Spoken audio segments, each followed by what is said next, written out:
Romanos, capítulo 8. A vida no Espírito. Agora, portanto, já não há nenhuma condenação para os que estão em Cristo Jesus. Pois em Cristo Jesus, a lei do Espírito que dá vida os libertou da lei do pecado que leva à morte. A lei não era capaz de nos salvar, por causa da fraqueza de nossa natureza humana.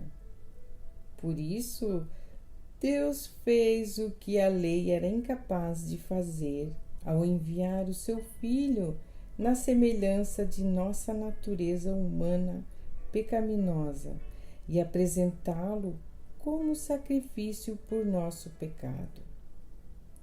Com isso, declarou o fim do domínio do pecado sobre nós, de modo que nós, que agora não seguimos mais a nossa natureza humana, mas sim o Espírito, passamos a cumprir as justas exigências da lei. Aqueles que são dominados pela natureza humana pensam em coisas da natureza humana, mas os que são controlados pelo Espírito pensam em coisas que agradam o Espírito. Portanto, permitir que a natureza humana controle a mente resulta em morte, mas permitir que o Espírito controle a mente resulta em vida e paz, pois a mentalidade da natureza humana é sempre inimiga de Deus. Nunca obedeceu às leis de Deus e nunca obedecerá.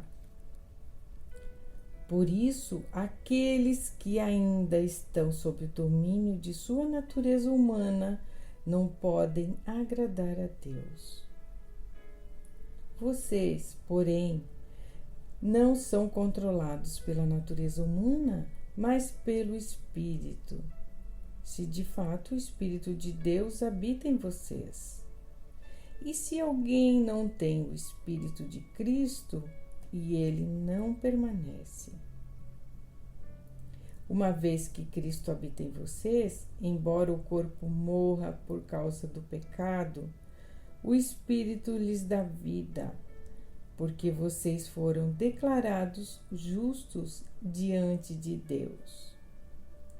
E se o Espírito de Deus que ressuscitou Jesus dos mortos habita em vocês, o Deus que ressuscitou Cristo Jesus dos mortos dará vida a seu corpo mortal, por meio desse mesmo Espírito que habita em vocês. Portanto, irmãos, vocês não têm de fazer o que a natureza humana lhes pede, porque se viverem de acordo com as exigências dela, morrerão. Se, contudo, pelo poder do Espírito fizerem morrer as obras do corpo, viverão, porque todos que são guiados pelo Espírito de Deus são filhos de Deus. Pois vocês não receberam um espírito que os torne de novo escravos, medrosos, mas sim o Espírito de Deus que os adotou como seus próprios filhos. Agora nós o chamamos Abba, Pai, pois o seu Espírito confirma em nosso espírito que somos filhos de Deus. Se somos filhos, então somos seus herdeiros e, portanto, co-herdeiros com Cristo. Se de fato participamos de seu sofrimento, participaremos também da sua glória. A glória futura.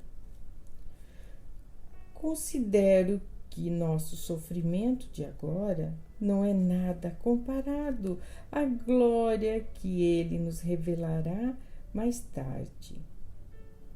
Pois toda a criação aguarda com grande expectativa o dia em que os filhos de Deus serão revelados. Toda a criação, não por vontade própria, foi submetida por Deus a uma existência fútil, na esperança de que, com os filhos de Deus, a criação seja gloriosamente liberta da decadência que a escraviza. Pois sabemos que, até agora, toda a criação geme, como em dores de parto. E nós, os que cremos, também gememos, embora tenhamos o Espírito em nós, como antecipação da glória futura, pois aguardamos ansiosos pelo dia em que desfrutaremos nossos direitos de adoção, incluindo a redenção de nosso corpo. Recebemos essa esperança quando fomos salvos. Se já temos alguma coisa, não há necessidade de esperar por ela.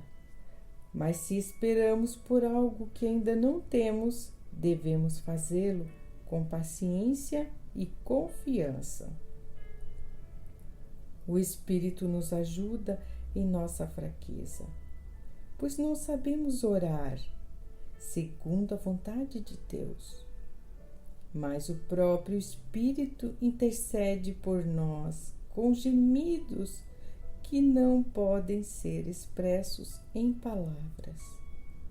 E o Pai, que conhece cada coração, sabe quais são as intenções do Espírito, pois o Espírito intercede por nós, o povo santo, segundo a vontade de Deus.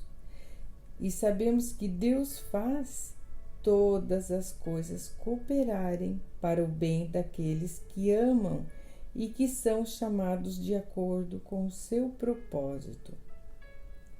Pois Deus conheceu de antemão os seus e os predestinou para se tornarem semelhantes à imagem de seu Filho, a fim de que ele fosse o primeiro entre muitos irmãos. Depois de predestiná-los, ele os chamou, e depois de chamá-los, os declarou justos. E depois de declará-los justos, lhes deu sua glória. Nada pode nos separar do amor de Deus. Que podemos dizer diante de coisas tão maravilhosas? Se Deus é por nós, quem será contra nós? Se Ele não poupou nem mesmo o seu Filho, mas o entregou por nós, acaso não nos dará todas as outras coisas? Quem se atreve a acusar os escolhidos de Deus? Ninguém, pois o próprio Deus nos declara justos diante dele. Quem nos condenará então? Ninguém, pois Cristo Jesus morreu e ressuscitou e está sentado no lugar de honra à direita de Deus e intercede por nós. O que nos separará do amor de Cristo? Serão as aflições ou as calamidades, perseguições ou fome, miséria, perigo ou ameaças de morte? Como dizem as Escrituras, por causa de ti enfrentamos a morte todos os dias. Somos como ovelhas levadas para o matadouro. Mas, apesar de tudo isso, somos mais que vencedores por meio daquele que nos amou.